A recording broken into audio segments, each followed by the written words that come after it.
Welcome back na naman sa inyo mga tropa. So this is Earl Marquez Official. So kung hindi ka pa na-subscribe, please subscribe. So ito po ngayon si Rocky. Ito po yung ating Belgian Malinois or K9. So yan. So ngayon po is 3 months old na po si Rocky. July 22, 2025. So yan. Yan. Mahilig sa manggat-ngat. Hindi talaga mawala sa Belgian yan. Yan.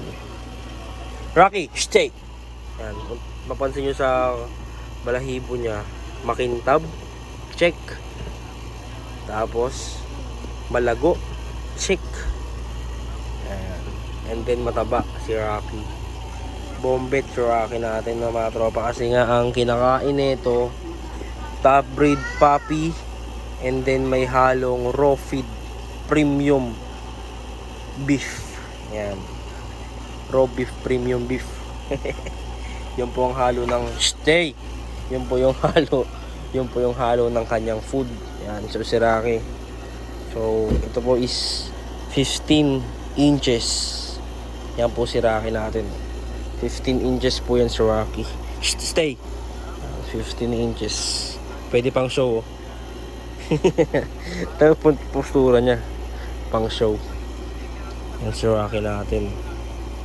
Ayan. Yan si Rocky.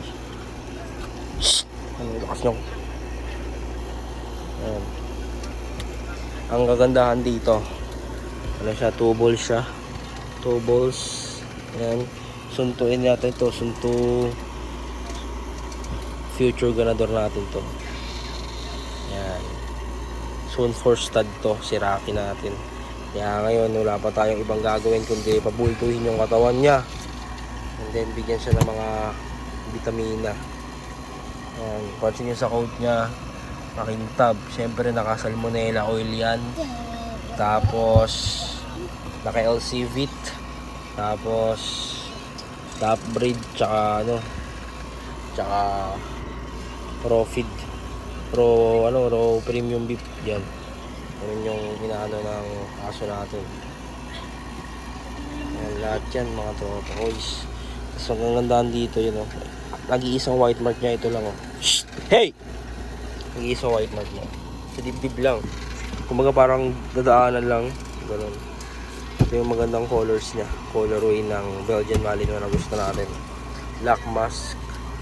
Ano. Tapos yan, black post. Black yung dibdib niya. Ito lang talaga yung ano, may linya. May spot lang siya ng white mark. Ito yung soon to be future, ano natin to, future stud. 15 inches. Saka 3 months old na siya ngayon.